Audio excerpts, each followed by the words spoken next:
Bonsoir à toutes et à tous et bienvenue dans Millennium se raconte, saison 3. Nous sommes en rentrée 2024 et c'est sur Euradio, le rendez-vous qui donne la parole aux Bruxelloises et Bruxellois qui pensent l'avenir et qui créent l'avenir autrement. Aujourd'hui, nous recevons deux réalisatrices autour de cette table, Tuline Osdemir et Nivine Geritz. Nous allons aborder la question des diasporas, de l'appartenance culturelle, de la place de l'art sur les questions identitaires et de l'impact sur la culture à Bruxelles. Nivine, tu as réalisé le film Le Pacha, ma mère et moi, en sélection au Festival Millennium cette année. Un film qui porte sur l'héritage de ta mère, kurde, exilée kurde et activiste pour la cause de son peuple. Le film raconte aussi la confrontation mère-fille tout au long du film. Tuline, dans ton film Les Lunes Rousses, tu parcours l'histoire de ta tante, Tunke, arrachée à l'insouciance de son enfance en Anatolie et mariée de force à 13 ans, en Belgique. Ta tante se retrouve propulsée enfant, donc à 13 ans, à Gand, avec une grossesse précoce et la soumission à une vie qu'elle n'a pas choisie. Le film est traversé par 4 générations de femmes, jusqu'à ta fille, et une géographie allant des steppes d'Anatolie en passant par Bruxelles, Gand, jusqu'à l'autre bout de la terre où Pinar, la fille de ta tante, marche vers une nouvelle vie. Toutes deux, vous interrogez l'histoire de votre lignée de femmes, de vos origines, et vous les mettez en correspondance avec votre présent et ce qui vous définit aujourd'hui dans vos identités multiples. Bienvenue. Alors, première question, on y va tout de suite. Je vais la poser à toutes les deux et c'est celle qui souhaite qui va répondre en premier. Tuline et Nivine, quelle est votre définition du mot identité ?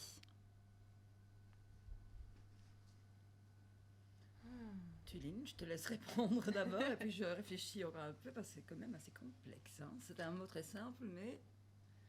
Moi, je pense tout de suite à un paysage. Pour moi, l'identité est un paysage intérieur. Donc, c'est pas un objet, c'est un horizon et c'est peuplé. Voilà. C'est plutôt une métaphore, ça. Oh là là, j'en ai pas. Mais pour moi, c'est tout à fait... C'est ce qui se forme dans mon enfance. Je crois, pour moi, c'est les influences que j'ai eues, peut-être même les premières 5 ans. J'irais peut-être jusqu'à 10. Oui, c'est ce sentiment pour moi qui forme mon identité le plus profonde et qui évolue bien sûr plus tard. Mais la base est là. Avec ce que tu reçois aussi à travers tes parents ? Absolument. Et qu'est-ce que tu reçois justement ? Comment tu...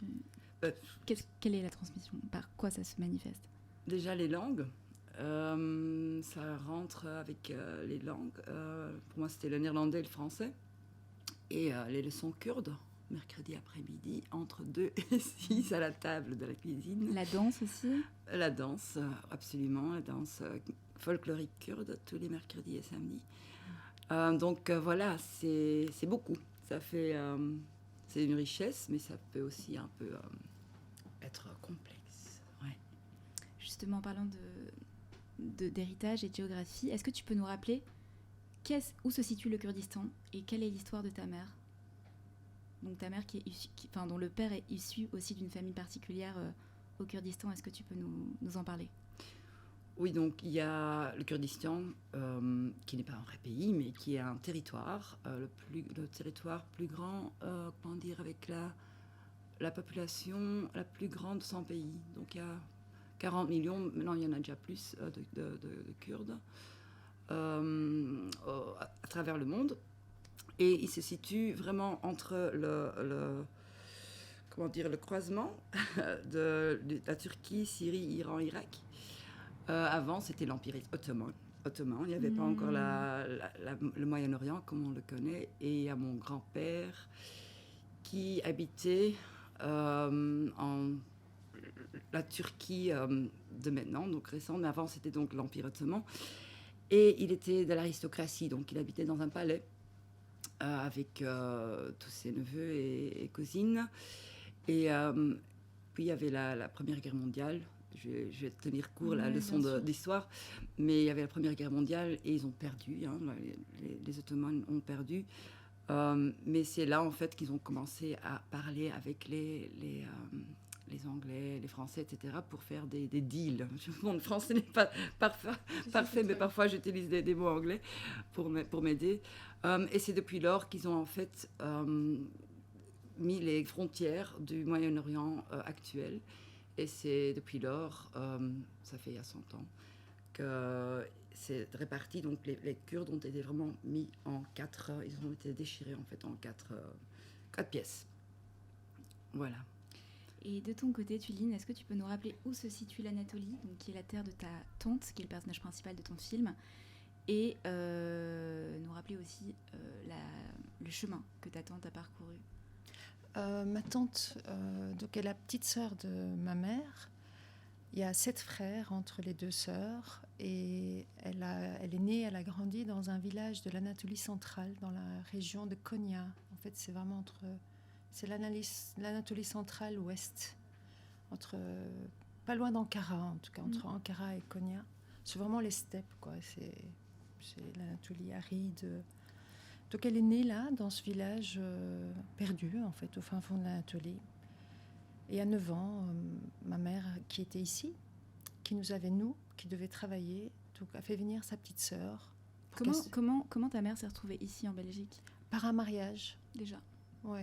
Oui. Ma mère, elle est arrivée par mariage. Donc elle n'a pas vu mon papa. Bon, c'était courant, enfin quoi que c'est encore courant aujourd'hui, hein, les mariages pour migrer, en fait. Donc ma mère, elle était gamine, elle avait 16-17 ans, et puis mon grand-père passait par là, il cherchait une fille, et il a vu ma mère, il s'est dit tiens, elle a l'air bien, famille correcte.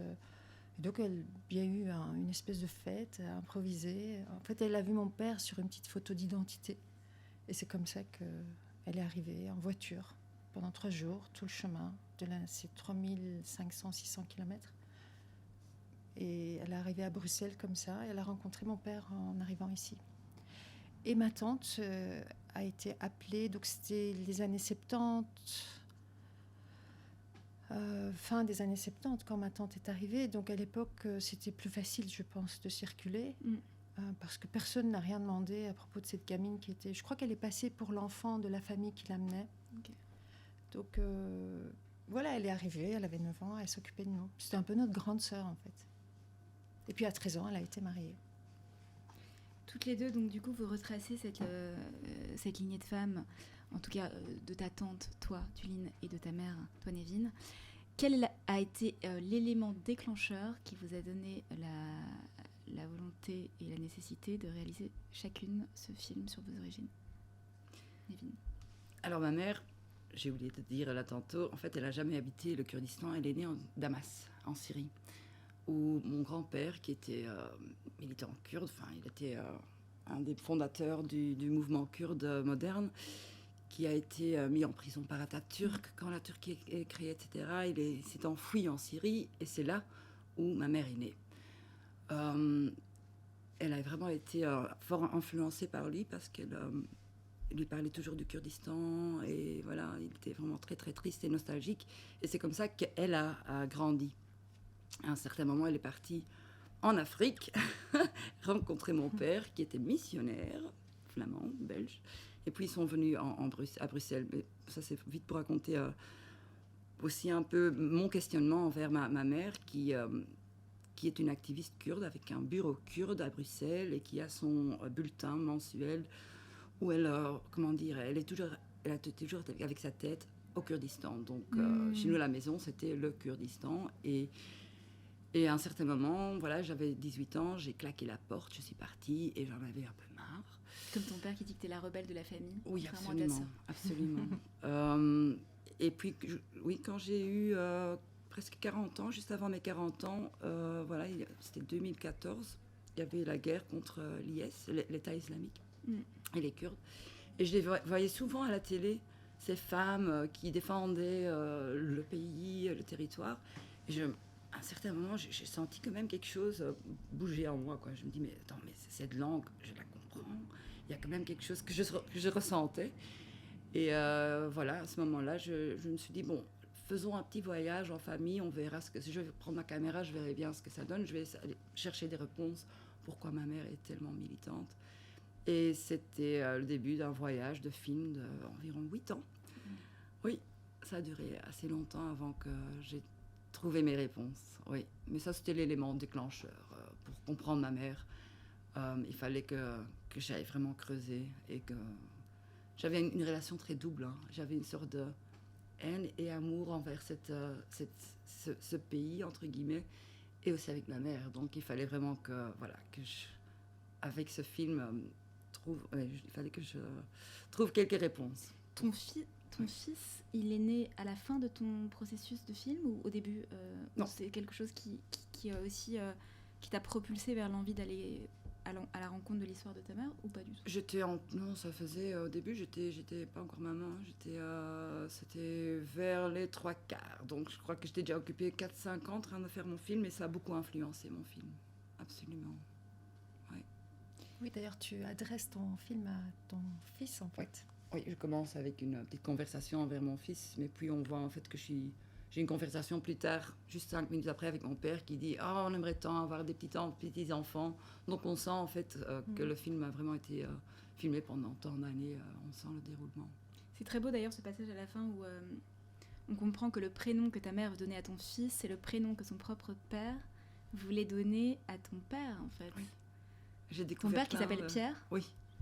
Et il faut voir le film, mais c'est vrai que ton père ne veut absolument pas que ta mère épouse celui qui deviendra ton père, et a une forme de stratégie en tout cas pour ne pas que ta mère épouse ton père très fine, parce que c'est très délicat. Il écrit des lettres comme ça magnifiques à ta mère, mais tout en étant très conservateur aussi. Et ce signal à la fin, cet écho entre ton fils et ton père, je trouvais ça vraiment très fort. Oui, puis je crois que c'est vraiment, c'est un peu ce que j'ai perçu en regardant le film de Nevin. La transmission est au cœur de la démarche. Oui, et je trouve que c'est très subtilement très amené. subtil. Ouais. Et alors, du coup, toi, Thuline, est-ce que tu peux aussi me raconter quel a été ton déclenchement et qu'est-ce qui t'a propulsé vers ce film, Les Lunes Rousses? Donc ma tante, en fait, c'est long, en fait, c'est un long processus aussi. Donc j'avais déjà envie de faire un travail, en tout cas être dans un processus documentaire avec ma tante, mais j'étais pas encore prête, donc j'ai fait mes autres films. Et parce qu'il fallait que je règle la question identitaire d'abord.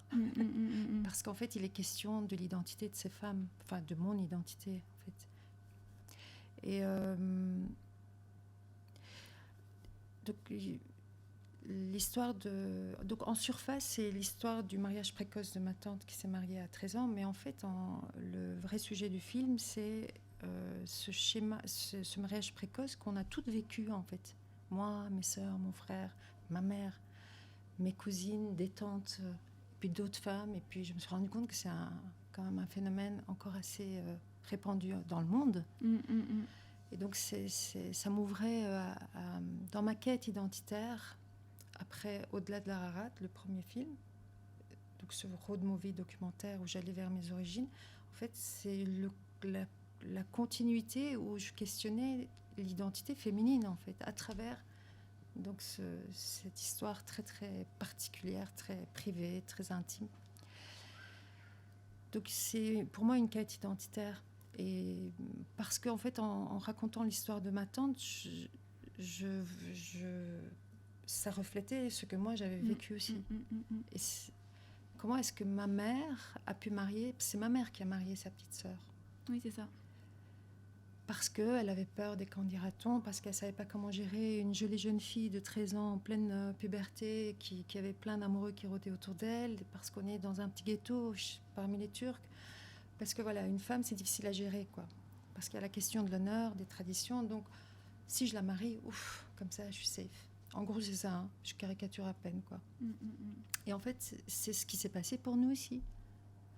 Et donc, c'est vraiment un film où je questionne ma mère, je questionne la femme, je questionne être femme dans un contexte migratoire. C'est hyper violent, en fait. Parce que, voilà, je vais peut-être déborder, mais quand on est dans un contexte migratoire, c'est-à-dire on est dans une famille issue de l'immigration, on s'enferme dans un imaginaire, comme disait Zlatina, dans un imaginaire du pays d'origine.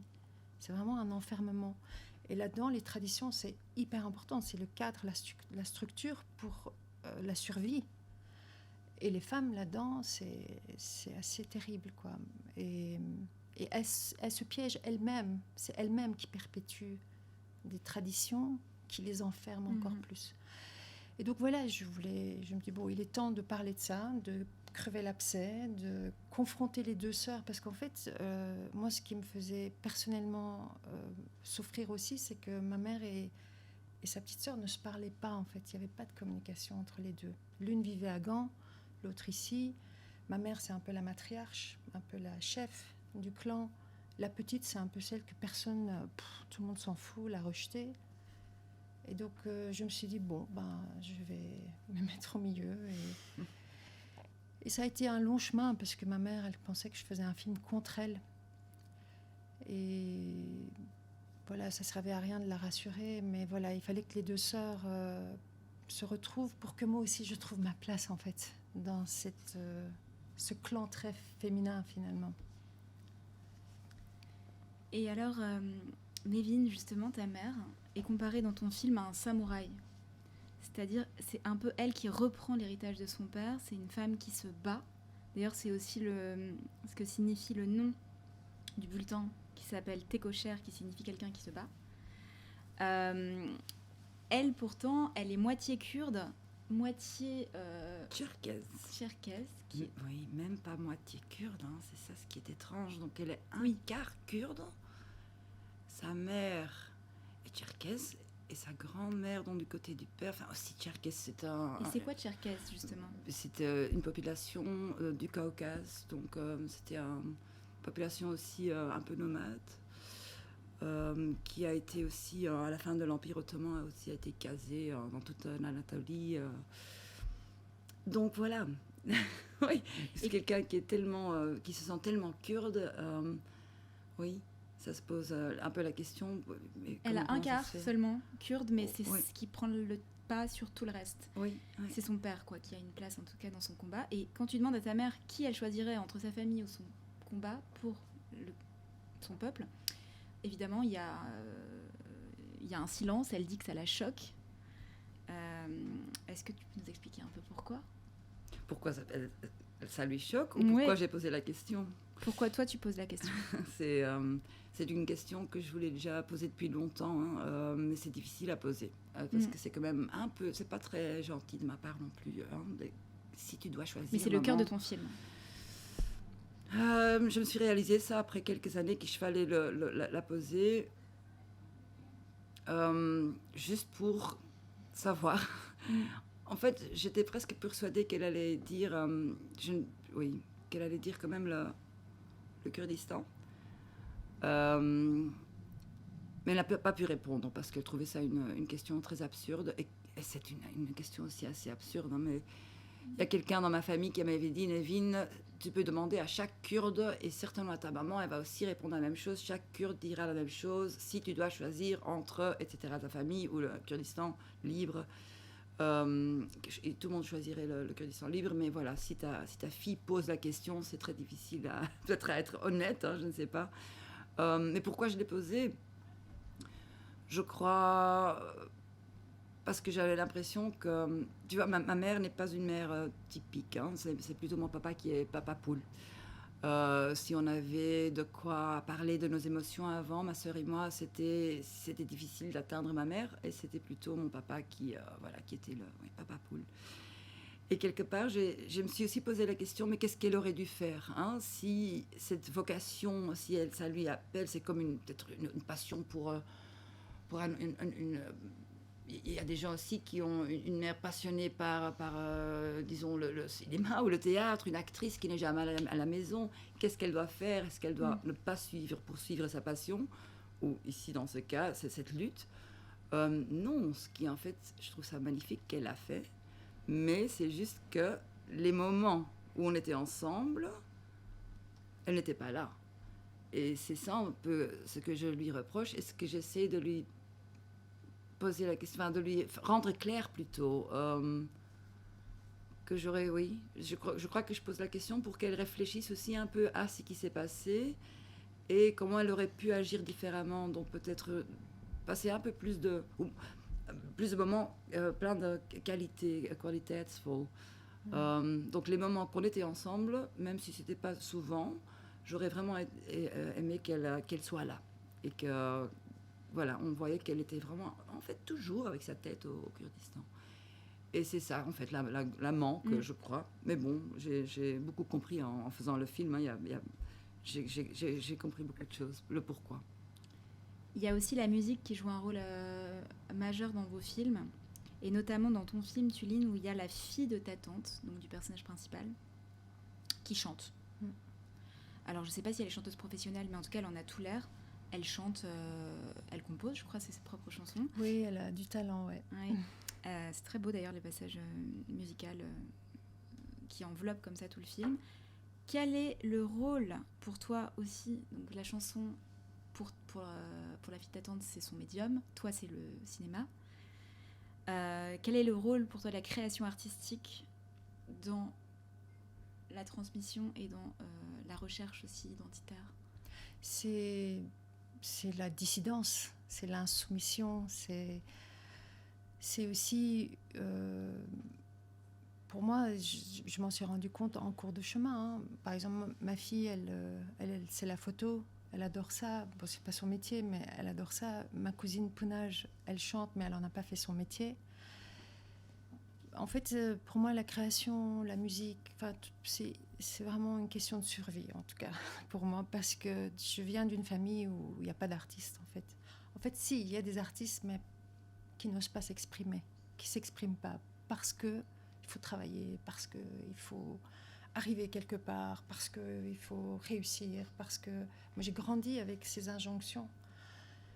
Et quand j'ai décidé de faire des films, et encore aujourd'hui, mon père, il comprend toujours pas, il cherche un métier pour moi. C'est encore aujourd'hui. Mais bon, j'ai arrêté de lui expliquer.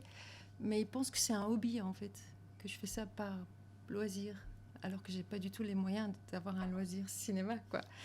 Mais bon, voilà, la création artistique, pour moi, c'est une question de nécessité, d'urgence, de résilience, de métamorphose, de transformation. En tout cas, moi, la caméra m'a permis de...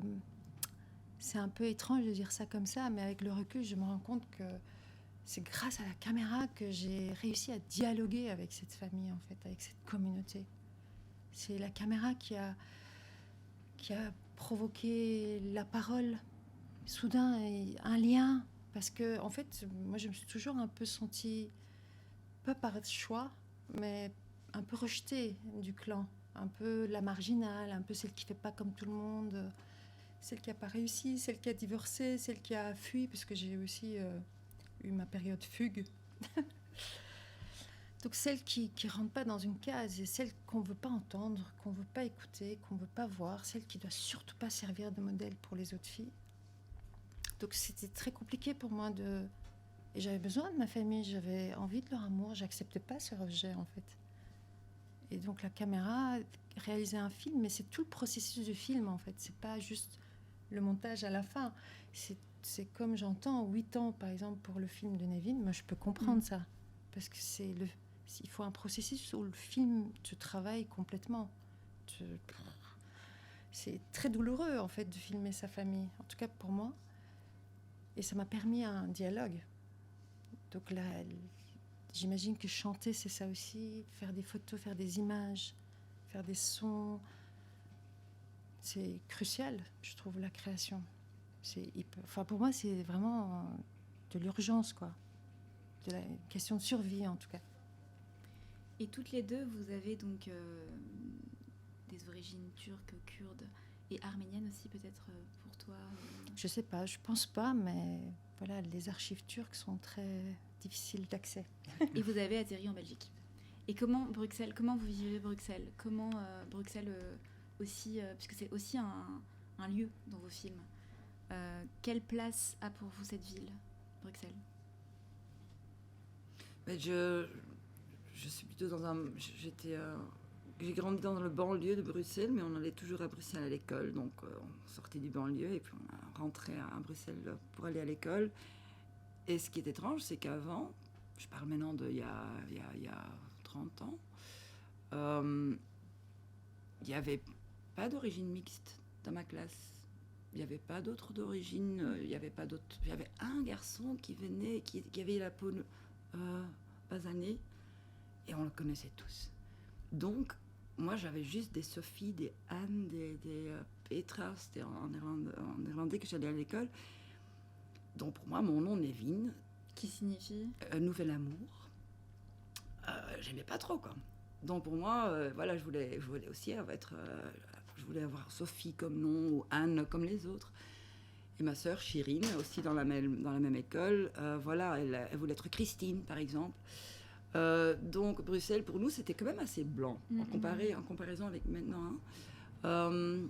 Et au fur et à mesure, voilà, ça a changé. Et maintenant, je suis super fière de mon nom et de la manière dont Bruxelles aussi change. Ça a changé parce que c'est beaucoup plus multiculturel, oui, aujourd'hui. Quand on voit maintenant les jeunes, c'est vraiment rare s'il n'y a pas une origine quelque part mixte, donc c'est très riche.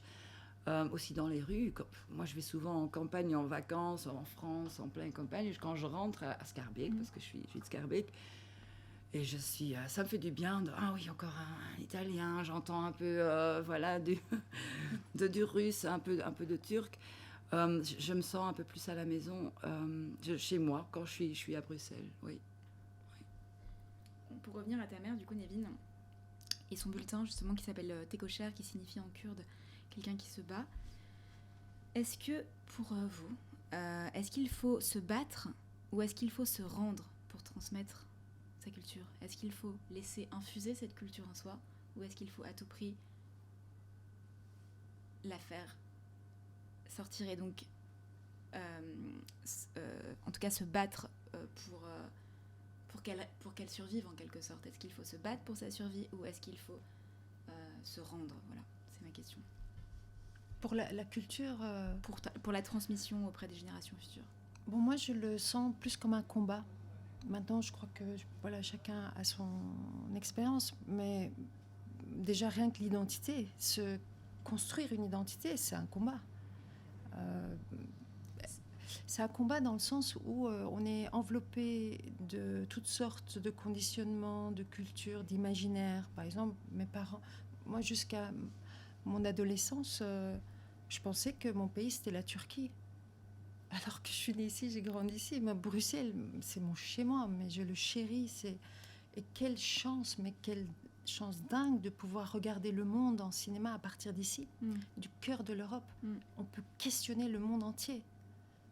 Et c'est pour ça que je dis toujours que Bruxelles, c'est mon caillou. Mais pour ça, moi, j'ai dû me battre et je continue à me battre, en fait, pour préserver, continuer à construire mon individualité, ma singularité. Parce qu'à tout moment, il faut se protéger des intrusions, en fait. Comment, pour donner des exemples concrets, si je ne suis pas vigilante, que je ne fais pas attention et que je ne choisis pas, moi, ce que je mets dans mon identité. Au début, j'ai dit que l'identité, c'est un paysage, un horizon où c'est très peuplé. Moi, je suis une femme peuplée. Je suis turque, je suis aussi un peu kurde, je suis un peu belge. Il y a un peu de français aussi, parce que j'ai beaucoup d'amis là-bas, parce que l'identité est construite à partir des mémoires. Donc je suis peuplée et j'ai choisi et aujourd'hui, j'ai aussi de la mémoire arménienne dans moi, parce que j'ai fait un film avec la mémoire des Arméniens. Donc j'ai choisi de les intégrer en moi. Je reconnais le génocide, j'ai plus peur de le dire. J'ai plus peur que mes parents réagissent ou que ma communauté réagisse. Je suis bien ancrée dans mon individualité. Et ça, pour moi, c'est un combat de tous les jours, de se préserver. Surtout Bruxelles, qui est hyper mixte. Ce qui fait sa beauté, mais c'est qui est aussi... il ne faut pas se fier aux apparences, quoi. Moi, par exemple, j'ai grandi dans un quartier avec des Turcs, des Arabes, des Marocains, des Bulgares, des Roumains, Africains, de plein de pays différents. En fait, on vit ensemble, mais on ne se mélange pas. Donc moi, le côté multiculturel, je crois qu'il arrive quand tu sais qui tu es, plus ou moins, et que tu ouvres réellement ton écoute à l'autre et que tu vas vers l'autre. Mais sinon, si tu fais pas ça, chacun reste dans ses conditionnements, dans ses petites habitudes. Ah non, je vais pas dans une boulangerie marocaine parce que j'aime pas ce qu'ils mettent dedans, ou les fleurs d'oranger, ça sent trop fort. Je vais tout le temps dans ma boulangerie turque. Je vais tout le temps dans les boutiques turques. Je vais manger dans les restaurants turcs. C'est tellement plus familier, plus facile. Et on finit par disparaître à l'intérieur de ça. On sait plus qui on est, en fait. Et toi, pour moi, le combat de ma mère, ce qui est bien, c'est parce qu'elle était à Bruxelles qu'elle pouvait faire ce qu'elle faisait. Donc, elle était privilégiée, elle était au centre de l'Europe. Elle pouvait vraiment aller au Parlement européen pour dire Halabja en Irak, on gaze le peuple, etc. Donc, c'était un privilège pour elle pour pouvoir se combattre avec des mots, avec son bulletin, à vraiment parler de ce qui se passe. Mais bien sûr, si on se bat autant et on veut vraiment que nos enfants, donc nous, ma sœur et moi, se sentent quand même kurdes, ça risque de créer une sorte d'averse envers ce combat et de ne justement pas vouloir se sentir kurde parce qu'on devient adolescent, on a notre puberté et on se dit non, je n'écouterai plus. Et comme toi. Voilà, comme j'ai fait. Donc moi, le mot combat dans ce sens-là, j'en ai un peu peur parce que pour moi, ça a créé une colère. Et quand on est fâché, on n'écoute plus. Je crois qu'elle a souvent parlé de peut-être ses origines, ce que mon grand-père avait fait et qu'il avait même aussi dessiné le drapeau kurde, etc., que c'était une famille importante. Mais j'ai oublié parce que j'étais troublée par cette colère. Et pour moi, ce qui était important, c'est d'abord de lâcher la colère, mais ça a pris beaucoup de temps, jusqu'à, 35-40 ans, pour pouvoir aller à l'écoute et pour pouvoir intégrer tout ce qui est kurde en moi, pour pouvoir vouloir aussi me sentir plus kurde. Oui. Et notamment par le prénom de ton enfant, que tu as nommé Léon. Oui. Et dont ta mère voulait plutôt un prénom kurde. Oui, elle voulait absolument que ce soit un peu. Oui. Toi, tu as affirmé ton choix en fait en souhaitant un prénom francophone, je dirais. Oui. C'est aussi du coup lâcher pour toi finalement. Ça s'apparenterait plus à lâcher. Oui, je crois que en fait, honnêtement, j'ai vraiment regardé la liste que ma mère m'a donnée avec tous les prénoms kurdes et j'ai pas trop aimé les noms kurdes parce que c'est pas, peut-être que c'était inconsciemment un acte de rébellion encore de moi, mais en fait, si Léon aurait été une fille, j'aurais trouvé un nom. Par exemple, son deuxième prénom, c'est Hevi, c'est le même que mon deuxième prénom. Hevi, c'est un nom kurde de fille qui s'appelle, ça signifie espoir. Et je trouve ça très très beau et j'aurais vraiment donné un nom kurde. Donc non, malheureusement, moi c'était mon film qui devait servir comme acte de voilà, j'ai investi tout ça, j'ai donc j'ai pris la paix avec le questionnement kurde, j'ai pris la paix avec qui ma mère est. Voilà, mon film est là. Et quand j'ai terminé mon film, c'était un peu étrange parce que je me suis dit, mais ce sacré grand-père, il m'a eu. En fait, ce il attendait de ma mère de faire, de continuer le combat. Elle le fait avec son bulletin, lui avec ses mémoires et tout ce qu'il a fait pour les Kurdes. Et moi, en fait, en pensant que je faisais ma recherche et je voulais en finir avec ces transmissions et cet héritage très lourd, en fait, ce que je fais maintenant, c'est j'ai fait mon bulletin à moi, audiovisuel, très personnel, mais quand même, je raconte du peuple kurde et maintenant, je suis sélectionnée dans des festivals à New York, à Berlin, etc. Je vais à la rencontre des Kurdes. Et je me suis dit, mais il regarde d'en haut, il se frotte les mains, et il se dit, bah oui, voilà, ça continue, mon influence. Donc voilà, c'est très très double. Et donc justement, qu'est-ce que ce film a changé pour vous aujourd'hui ? Donc toi, t'as fait la paix. Oui. Avec ton histoire. Et avec ma mère aussi, oui. Ouais. Et toi, Tunine ? Moi, je continue à ce combat, entre guillemets. Non, pas entre guillemets, c'est vraiment un combat. Oui. Déjà, je trouve que exister en tant qu'artiste au cœur de Bruxelles, c'est déjà pas facile. En fait, moi, faire des films me permet de me définir, justement. C'est ça que ça m'apporte. Chaque fois que, par exemple, le road movie que j'ai fait dans la quête de mes origines, j'ai dû aller jusqu'en Arménie, alors que c'était pas prévu. Donc ça me nourrit, ça me permet de trouver d'ailleurs, la place de la caméra le dit, hein, là où je pose la caméra, c'est là où je me sens à ma place, en fait. Parfois, c'est frontal, comme dans ton film, Nevin, ce moment où tu poses cette question à ta maman. J'ai trouvé ce moment magnifique de simplicité et de force, quoi.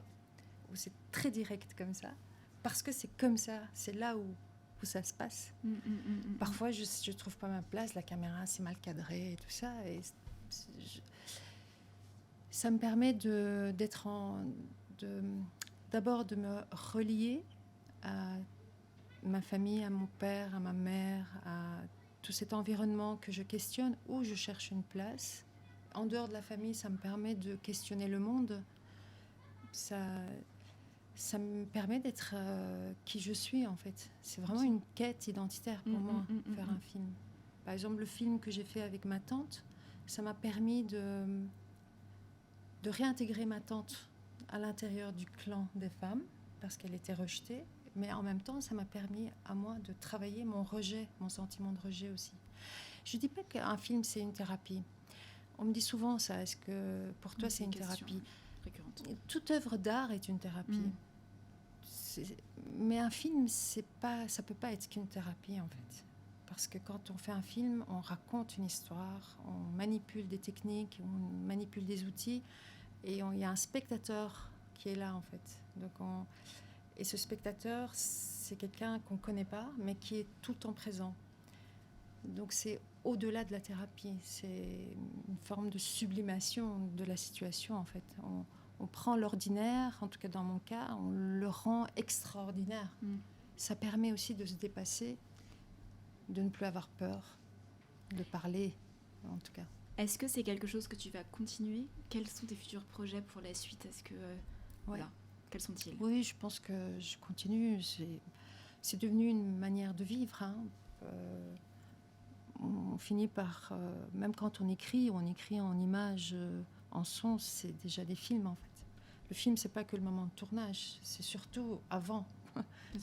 Toutes les périodes de repérage, d'écriture, c'est surtout ça, le film. Oui, je continue. Donc, je suis occupée avec un document. Donc, j'ai repris la caméra en main. Donc, cette fois-ci, je travaille seule. Je filme mon père, donc je suis en train de préparer un documentaire avec mon papa qui a été greffé du cœur. Et donc à travers le cœur de cet homme, donc je me confronte au père de la famille. Donc je sors du clan féminin, en fait. C'est très différent. Là aussi, je suis confrontée à plein de peurs en moi. Donc ça, c'est en cours d'écriture, de repérage. Enfin, repérage. Je filme, quoi. Oui, bien sûr, ouais. Et je suis en développement d'un long métrage fiction. C'est les mêmes sujets. Ça se passe dans la communauté turque. Ça raconte l'histoire d'une fille qui, après la mort de sa mère, vient rencontrer sa maman ici à Bruxelles, dans la communauté turque. Et elle ne connaît rien de tout ça, en fait. Et donc elle apprend pourquoi sa mère a fugué, que sa mère est morte à cause de cette grand-mère. Et elle cherche sa place, en fait, dans la communauté. Voilà, ça c'est pour la fiction. Merci. Et toi, Nevin, est-ce que tu as des projets aussi ? Quels sont-ils ? Non, elles ne sont pas concrètes. Il y a un petit projet qui vient de naître dans ma tête, mais c'est vraiment embryonal, ça se dit en français ? Embryonnaire. Aussi plutôt fiction. Mais tout à fait un autre sujet. Mais je ne voudrais pas encore trop en parler parce que c'est un truc que j'ai vécu, une scène, et je me suis dit, mais c'est comme dans un film. Donc voilà, non, je travaille pour la télé, je fais des émissions pour la télé néerlandophone et je gagne ma vie comme ça. Et puis juste à côté, il y a des petits trucs qui commencent à naître. Parce que 8 ans, voilà, après un documentaire de 8 ans, on a quand même envie d'être dans une plus grosse équipe, un peu de gagner de l'argent. Et puis je vais me relancer, mais je ne sais pas encore trop quand. Et alors, on finit toujours cette émission par cette question. Un rêve, avez-vous un rêve ou un futur à faire passer, voilà. Un peu comme si c'était un message que vous aimeriez faire passer dans l'émission. Quel serait aujourd'hui un rêve ou un idéal que vous verriez, que vous aimeriez faire passer?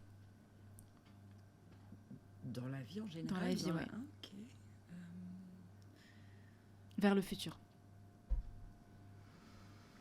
Je réfléchis. Je crois plus d'histoire autour d'un feu. Moi, j'ai envie de dire. J'ai un côté un peu classique, hein, mais C'est vraiment. très Kurt, ça, hein, le feu. Ah ben voilà, c'est là où ça nourrit. Hein. C'est important d'avoir des racines multiples, je trouve. Quelle richesse, quoi. C'est dingue. Mais bon, il faut en être conscient pour savourer les richesses. Ouais, moi, j'aurais envie voilà, d'un feu autour duquel on se raconte nos histoires, en fait. Plus de liens physiques. Clairement. Ah oui, clairement. Ouais. Et toi, Nevin? Oui, ben, je pense un peu la même chose en vivant à Bruxelles, mais moi je suis néerlandophone, mon fils va à l'école en français et je sens aussi là que, voilà, même si je veux devenir un peu copain avec les parents de la classe de mon fils, c'est très différent, c'est très difficile même, parce que c'est vraiment deux communautés, même là déjà très séparées. Culturellement aussi, hein, il y a le festival Millennium, il y a un autre festival à Louvain, en fait, c'est très séparé. Et là, je me sens parfois un peu triste parce je suis un peu schizophrène parce que je suis bilingue et je suis dans les deux et je ne sais pas trop comment unir. Et je crois qu'il y a trop peu d'initiatives pour unir ces deux communautés déjà. Donc, ne fût-ce que toutes les autres cultures. Je crois qu'il y a ce rêve-là qu'on se comprenne un peu mieux. Oui. Eh bien, merci beaucoup à vous deux, Tuline et Nevin, d'avoir été présentes autour de cette table et d'avoir apporté aussi de l'espoir et en tout cas un champ d'unicité, un champ d'unicité vers le futur. Merci au Festival Millennium, merci à Zlatina Lubo et à Géopolis, à Ulrich qui nous accueille chaque fois au café L'Ascenseur, en dessous du Palais de Justice et de l'ascenseur qui relie les Marolles au Palais. Merci aussi à tous les techniciens ici présents. On se retrouve le mois prochain avec de nouveaux invités. C'était Millennium se raconte. Je vous souhaite à tous une très belle soirée, pleine d'espoir et d'idées.